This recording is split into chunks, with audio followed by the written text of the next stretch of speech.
পদা ভবন। হরে কৃষ্ণ হরে কৃষ্ণ তুলি হরে কৃষ্ণ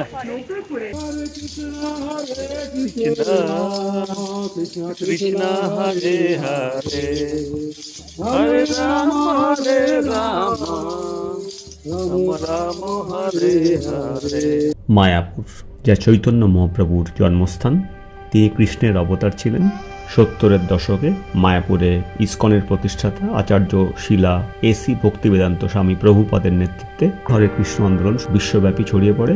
ভাবলে অবাকই লাগে, সারা ভারত তো বটে, বিদেশেরও বিভিন্ন ভক্তরা এখানে স্থায়ীভাবে বসবাস করে। আমরা এমন একটা জায়গার হেডকোয়ার্টার আজকে যাচ্ছি, যার বিশ্বব্যাপী 800টিরও বেশি মন্দির এবং কেন্দ্র রয়েছে। ইসকনের কেন্দ্রগুলি 6টি মহাদেশে, 150টিরও বেশি দেশে অবস্থিত। চলুন সকলে মিলে ভক্তিরসে ডুব দিই আমরা।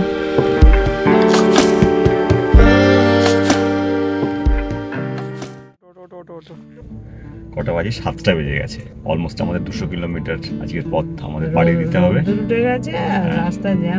সেই জয় মা জয় মা জয় মা। তাহলে আজকে আমাদের জার্নি টু মায়াপুর, পৃথিবীর সবচেয়ে বড় মন্দির। যে রাস্তাটা বারুইপুর থেকে, গড়িয়া থেকে আমরা বারুইপুরে আসতাম 1 ঘন্টা লাগতো, সেটা এখন লাগে আমাদের এই 15 থেকে 20 মিনিট। কল্যাণী হাইওয়ে ধরবো আমরা, সেটা দারুণ সুন্দর রাস্তা। ব্যারাকপুর হয়ে, কৃষ্ণনগর হয়ে আমরা মায়াপুর পৌঁছাবো। 4th member of our journey, বড় মাসি শাশুড়ি। তো এই ট্রিপটা মেনলি ওনার জন্যই পসিবল হচ্ছে। সায়েন্স সিটি ক্রস করছি আমরা, সামনে আইটিসি সোনার বাংলা এবং JW ম্যারিয়ট দেখা যাচ্ছে। এগুলি কলকাতার বিখ্যাত 5 স্টার হোটেল। শ্রীভূমির বিখ্যাত ক্লক টাওয়ার ক্রস করছি আমরা। ওই যে রাস্তাটা, যে ফ্লাইওভার দেখতে পাচ্ছি বাঁদিকে আমরা, এটাতে উঠে গেলে এয়ারপোর্টে যাওয়া যাবে। এই লেনটাতে এটা এয়ারপোর্টের লেন। আমরা এখন কল্যাণী এক্সপ্রেসওয়েতে উঠছি। এটি কলকাতার নিমতা মোড় থেকে শুরু হয়ে হুগলি জেলার বাঁশবেড়িয়া পর্যন্ত বিস্তৃত। কাজ চলছে এখন, শুরুর দিকে কাজ এখনো বাকি আছে, কিন্তু যুদ্ধের গতিতে কাজ চলছে।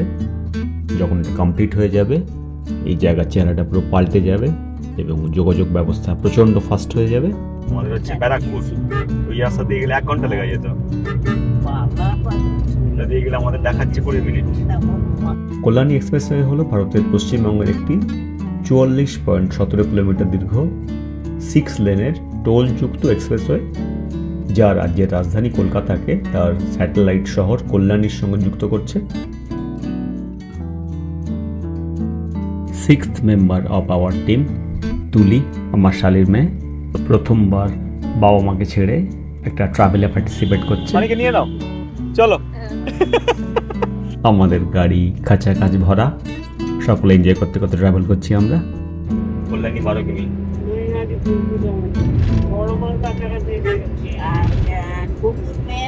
ভালো রাস্তা, খুব ভালো রেজাল্ট করেছে। মেয়ে কি এখন চাকরি করতে আছে?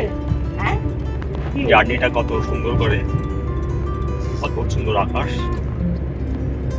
এই যে বলে শরতের আকাশ, তেজা মেঘ, এটা না দেখলে বোঝাই যেত না যে দুর্গাপূজা এসে গেছে বলে।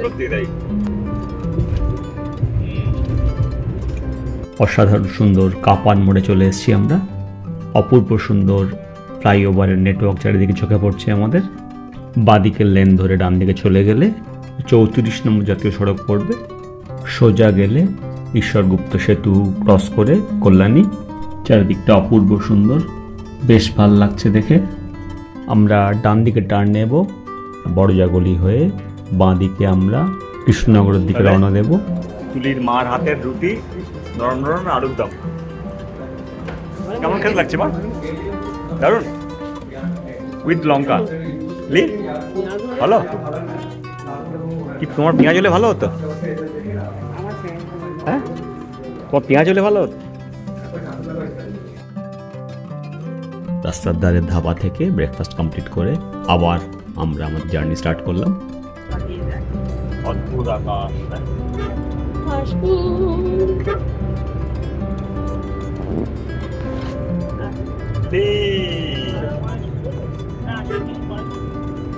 মজা হচ্ছে। মানে শাড়ি এরকম ভাবে তৈরি হয়। আচ্ছা, আমরা এখন যে অঞ্চলের উপর দিয়ে যাচ্ছি সেটি ফুলিয়া। ফুলিয়া ভারতের পশ্চিমবঙ্গের একটি শহর যা তাঁত বুননের কেন্দ্র হিসেবে বিখ্যাত।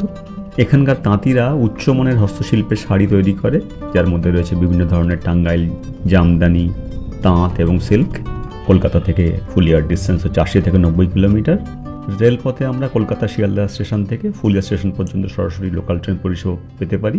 কলকাতা এবং ফুলিয়ার মধ্যে প্রতিদিন বাস পরিষেবাও চলে। তুলি কোনটা পছন্দ? সব নিয়ে যেত এই পাটটা। জাল মনে ফেলছে।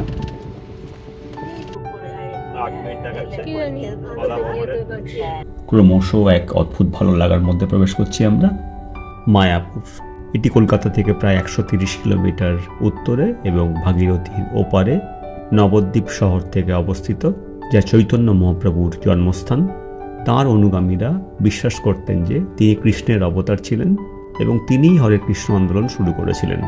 যদিও এই আন্দোলনটি 15 শতকে শুরু হয়েছিল, 1960 থেকে 70-এর দশকে মায়াপুরে ইসকনের প্রতিষ্ঠাতা আচার্য শিলা এসি ভক্তিবেদান্ত স্বামী প্রভুপাদের নেতৃত্বে এই আন্দোলন বিশ্বব্যাপী ছড়িয়ে পড়ে। এমন একটা জায়গাতে আমরা প্রবেশ করছি, জায়গাটা বিস্তৃতি প্রায় 700 একরের মতো। ভাবলে অবাকই লাগে। সারা ভারত তো বটে, বিদেশেরও বিভিন্ন ভক্তরা এখানে স্থায়ীভাবে বসবাস করে। তো অদ্ভুত একটা জায়গাতে প্রবেশ করব আমরা। সবচেয়ে বড় মন্দির হচ্ছে এটা। চলুন সকলে মিলে ভক্তরসে ডুব দিই আমরা। গিনেস বুকে নাম উঠেছে। হ্যাঁ, অবশ্যই। যে ওয়ার্ল্ডের সবচেয়ে হাইয়েস্ট টেম্পল। মায়াপুর মন্দিরে যদি আমরা গাড়ি নিয়ে প্রবেশ করতে চাই তাহলে 4 নম্বর গেট দিয়ে প্রবেশ করতে হবে। এটা 4 নম্বর। গদা ভবন যাবো, 150 টাকা দেবো। গদা ভবনে নিজস্ব পার্কিং নেই? হ্যাঁ, গাড়িটা কোথায় থাকবে?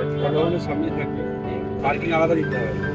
নর্মাল টুরিস্টদের জন্য একটা পার্কিং চার্জ মানাই যায়, যারা ভেতরে ঢুকে মন্দির দর্শন করে আবার ব্যাক করবে। কিন্তু এটা আমার মাথায় ঢুকলো না, যারা এখানকার ভবন বুক করেছে তাদের থেকেও 24 ঘন্টার জন্য 150 টাকা করে পার্কিং চার্জ নেওয়া হচ্ছে। তো এটা আমার কাছে একদম টু মাচই লেগেছে। মানে আপনি যদি 4 দিন থাকেন, রুম ভাড়া ব্যতীত এক্সট্রা আপনাকে 600 টাকা আপনার গাড়ির পার্কিং চার্জ গুনতে হবে। গদা ভবন এখানকার হেড অফিস, এবং গদা ভবনে যে ডাইনিং হল আছে সেখানে একসঙ্গে 1000 পিপল বসে প্রসাদ পেতে পারে। সো ধারণা করা যেতে পারে যে 1000 লোকের অ্যাকোমোডেশন, থাকার ব্যবস্থা মায়াপুরের মধ্যে হতে পারে। এখানে বিভিন্ন ডরমিটরিজও আমরা পেতে পারি, বা সেটা বাজেট ফ্রেন্ডলি এবং সেটা 300 টাকা থেকে 600 টাকার মধ্যে ঘোরাফেরা করে। স্ট্যান্ডার্ড রুম পেতে পারি আমরা, যেখানে বেসিক ক্লিন রুম, সেটা মোটামুটি 600 টাকা থেকে 1500 টাকা পার নাইট। আর ডিলাক্স এসি রুম সেটা মোটামুটি 1500 টাকা থেকে 3000 টাকা পার নাইট লাগে। আর যদি আমরা প্রিমিয়াম বা সুপার ডিলাক্স সুইট চাই তাহলে সেটা 3500 টাকা থেকে 5500 টাকার মতো পার নাইট লাগে। আমরা এই রুমগুলো বা ইসকন মায়াপুরের ওয়েবসাইট থেকে বুক করতে পারি, এবং এদের নাম্বারও আছে, সেটা আমি ডেসক্রিপশনে দিয়ে দেবো। এদের ওয়েবসাইটটা হচ্ছে visitmayapur.com। গিয়ে সরাসরি এখান থেকে আমরা বুক করতে পারি। আমরা পৌঁছে গেছি গদা ভবন। হরে কৃষ্ণ হরে কৃষ্ণ, তুলি হরে কৃষ্ণ। সারাউন্ডিংটা হরে কৃষ্ণ সারাউন্ডিং। এটা পার্কিং লট, অদ্ভুত সুন্দর লাগছে জায়গাটা। কোথায় তোমরা কোথায়? 950 only, e rickshaw with guide, आना जाना सब कुछ मिला के 3 नंबर का टोटल इसका। अच्छा 950 विद गाइड। हाँ विद गाइड इसमें सब हो जाएगा ये। और इसका only 900। Ganga safari. Ganga safari ticket এখনো আছে প্রভু, আপনি যদি চান করতে Okay. পারেন। কতজন আছেন আপনারা? আমরা তো 6 জন আছি। হ্যাঁ গদা ভবন একটি বিশেষ ঘোষণা। হ্যাঁ, সারাউন্ডিংটা সুন্দর কিন্তু। এটা দুজনে পুরো বই পড়েছে। ডিটেইল আচ্ছা, বেশ ভালো লাগছে, সুন্দর সারাউন্ডিং। হ্যাঁ হ্যাঁ হ্যাঁ। সকাল 7টায় আমরা বাড়িপুর থেকে স্টার্ট করেছিলাম, আমাদের পৌঁছতে 12টা মতো বেজে গেছে। গদা ভবন থেকে আমরা প্রসাদের কুপন কেটে নিলাম 100 এবং 150 টাকা। স্টেশনটা ওপরে,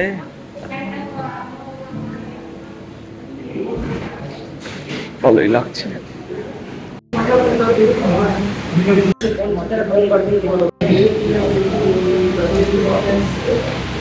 গদা ভবনের 4 তলায় আমরা, আমাদের রুম নম্বর 504। সুন্দর জায়গাটা, নিয়ারেস্ট টু দ্য টেম্পল।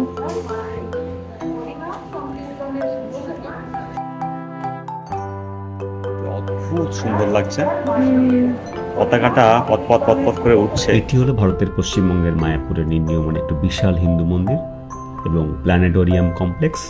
এটি এমন একটি মন্দির হতে চলেছে যেখানে 10,000 পুণ্যার্থী একসঙ্গে মন্দিরে প্রবেশ করতে পারে এবং মন্দিরে শুভ উপভোগ করতে পারে। দরজার কাজটা তো বেশ সুন্দর, বাইরে নেট লাগানো আছে।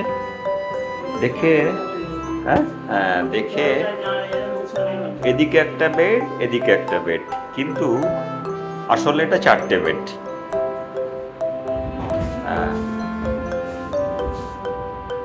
আচ্ছা, এইরকমটাতে সরিয়ে আনতেই পারতাম আমরা। হ্যাঁ, তো এইরকম 2টো বেড, এদিকেও সেম পজিশনে, আরো আরেকটা টানতে হবে, একটা বেড বেরিয়ে আসবে। ভালোই ব্যবস্থা এটা। মিরার, 2টো গীতা দেওয়া আছে 2টো ভাষায়, আর এটা একটা কাভার যার মধ্যে আমাদের লাগেজটাকে যে আমরা রাখতে পারি। এটা তারিখ কত নিয়েছে আমাদের? 1350 টাকা। জানলাতে নেট আছে 1350 টাকা। এসিও তো ভালো হতো, রেটটা একটু বেশি। আর 3 তলার উপরে উঠে আসতে হচ্ছে আমাদের, 4 তলার উপরে। কোনো লিফট নেই, সিঁড়ি ভাঙতে হবে, একটা মুশকিল আর কি। বাকি তো সব ঠিকই আছে, কমফোর্টেবল। এদের সঙ্গে মিনারেল ওয়াটার একটা পুরো ড্রাম দেওয়া থাকে, 2 গ্লাস। বাইরে বেরোলেই পুরো চন্দ্রোদয় মন্দির চোখের সামনে। 2010 সাল থেকে এই মন্দিরের নির্মাণ কাজ শুরু হয়। এখানে একটি বৃহৎ গম্বুজ নির্মাণ হচ্ছে, যেখানে মহাবিশ্বের চিত্র তুলে ধরা একটি ভ্রাম্যমান মহাজাগতিক ঝাড়বাতি থাকবে। পশ্চিম দিকে একটি প্ল্যানেটোরিয়াম এবং পূর্বে নরসিংহদেবের মন্দির থাকবে। মন্দিরটির আনুমানিক খরচ প্রায় $100 মিলিয়ন, উচ্চতা প্রায় 113 মিটার। রুম নম্বর আমাদের কত? 101 আর 504। হ্যাঁ, গ্রাউন্ড ফ্লোর। ভালোই লাগছে জায়গাটা। বেশ সুন্দর জায়গাটা। Drinking water, hot water source শীতকালের জন্য। রিসেপশনের পার্ট।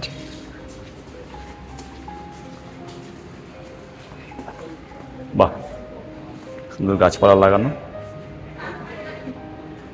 ভালোই। প্রসাদের কুপন, সকলে আমরা খেতে যাব।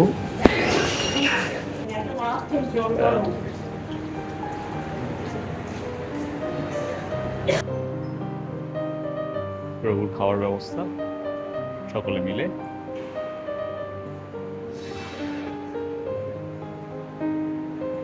খুব বড় এরিয়া একসঙ্গে। হ্যাঁ, এই যা এরিয়া, তো মনে হচ্ছে 1000 লোক বসে খেতে পারে।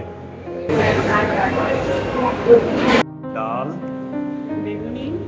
বেগুনি সবজি, পাঁচমিশালি সবজি, রুটি, ঘুগনি, রুটি আর একটা মিষ্টি। মিষ্টি। দারুণ দারুণ ব্যবস্থা। একটু রেস্ট নেওয়ার পর সন্ধ্যেবেলা আমরা সন্ধ্যারতি দেখার জন্য মেন মন্দিরের দিকে এগোচ্ছি। প্রতিটা কোণেই এখানে বিভিন্ন রকম বোর্ড দিয়ে দিক নির্দেশনা দেওয়া আছে। শঙ্খ ভবন, চক্র ভবন, গৌরাঙ্গ কুটির, নিত্যানন্দ কুটির, গোবিন্দ দাস রেস্টুরেন্ট। গৌড়ীয় বৈষ্ণব ধর্মের অনুসারীরা বিশ্বাস করেন যে কৃষ্ণ তার ভাই বলরামের সাথে চৈতন্য মহাপ্রভু এবং নিত্যানন্দ প্রভু হিসাবে আবির্ভূত হয়েছিলেন। এই 2 ভাই কেবল এই কলিযুগের পতিত আত্মাদের ভগবদ্গীতা এবং শ্রীমদ্ ভাগবতের শিক্ষার উপর ভিত্তি করে হরিনাম সংকীর্তনের আশীর্বাদ প্রদানের জন্য আবির্ভূত হয়েছিলেন।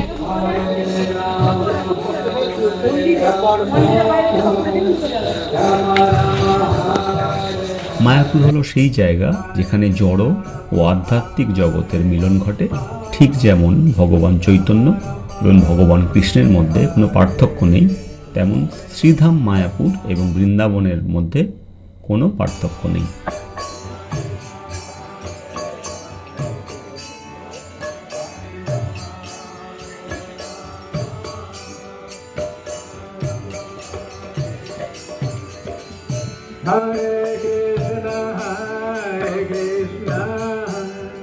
Krishna Krishna Hare Hare Hare Hare Krishna Hare Krishna Krishna Krishna Hare Hare Hare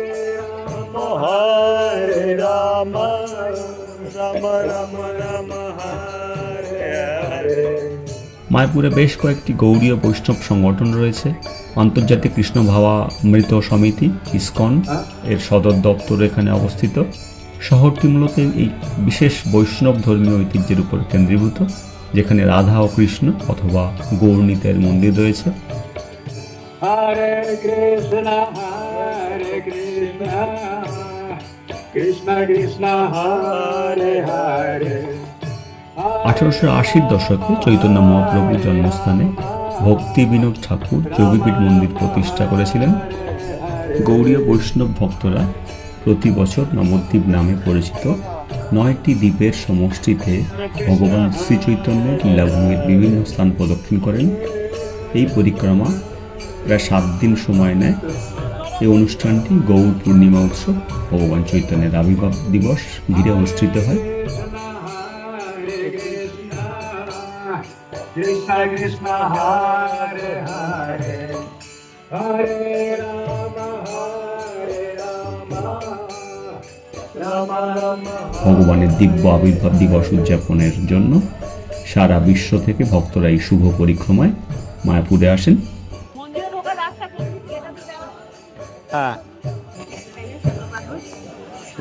एक छोटा बुक ले सकते हैं ध्यान से ओनली 20 रुपीज पर बुक एक छोटा बुक। মেন মন্দিরে ঢোকার আগে জুতো এবং মোবাইল জমা করার কাউন্টার।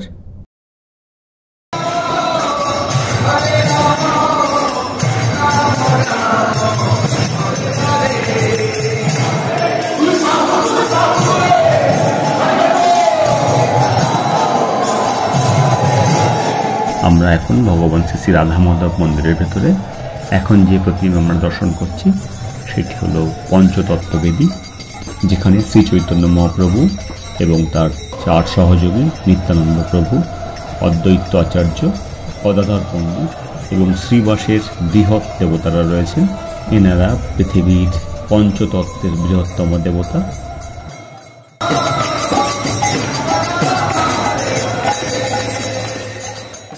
এখন আমরা ভগবান রাধা মাধবের অপরূপ সুন্দর রূপ দর্শন করছি, যিনি তাদের পাশে 8 জন প্রধান গোপী বা সখী সঙ্গে আমাদের দর্শন দিচ্ছেন। ভেতরে এক অদ্ভুত মোহময় পরিবেশ। সমস্ত পুণ্যার্থীরা ঠাকুরের নাম জপে ব্রতী হয়েছি আমরা।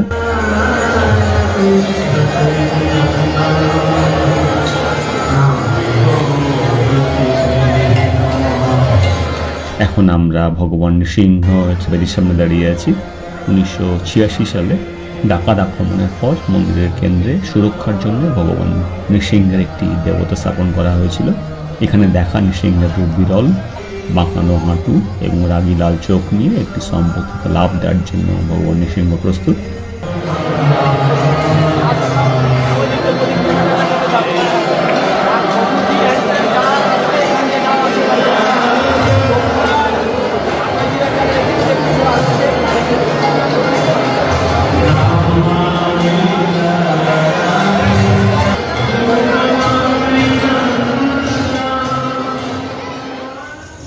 মন্দির ওপেনিং এবং ক্লোজিংয়ের টাইম এখানে ডিটেল দেওয়া আছে।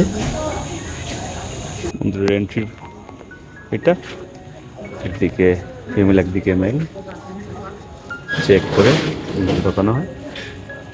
8:30 বাজে, সব আস্তে আস্তে বন্ধ হচ্ছে। দেখি ঠাকুরের টুপি, হ্যাঁ বাহ, ছাতাটা দেখেছো? গোপালের মাথায় হ্যাঁ, সুন্দর সুন্দর মালা, বাহ।